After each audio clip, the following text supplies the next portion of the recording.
најавувавте и трет пакет на економски мерки околу справувањето со економската криза, особено директна помош на граѓаните кои што се загрозени. Споминувавте дури 10.000 денари кои што би биле давани. Ке има ли ваква мерка?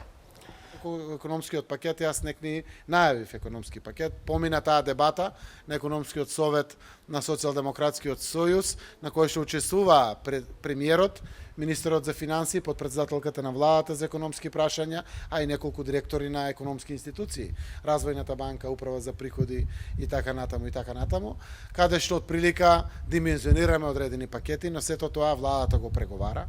Владата разговара прво со своите партнери, мислам и на коалициони, но и партнерите како синдикатите и коморите, разговара и со банките. Ние сме во преговори со банките, затоа и секоја мерка мора да биде усогласена заедно со банките, од кои што бараме поволни ефтини кредити.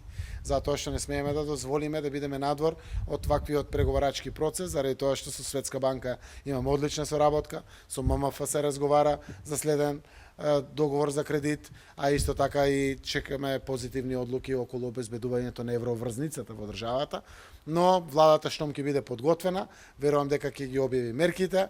За мене се уште на ниво на шпекулација, како еден од најинформираните, тоа што спомнавте 10.000 денари, па кои луѓе, какви луѓе.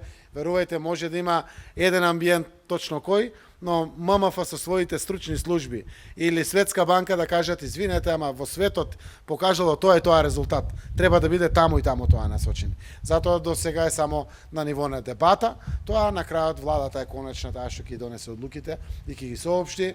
Јас се сметам како претседател на најголемата политичка партија, чинител во извршната власт, дека давам доволно прилог заедно со нашите органи и тела и сите наши коалициони партнери во димензионирањето на максимално добри мерки за рестарт или за заживување на економијата, односно за да го искористиме периодот дека секоја криза може да биде и нова можност, но и дополнително навремено да се димензионираат и почнат да се ефектираат следните пакети на мерки.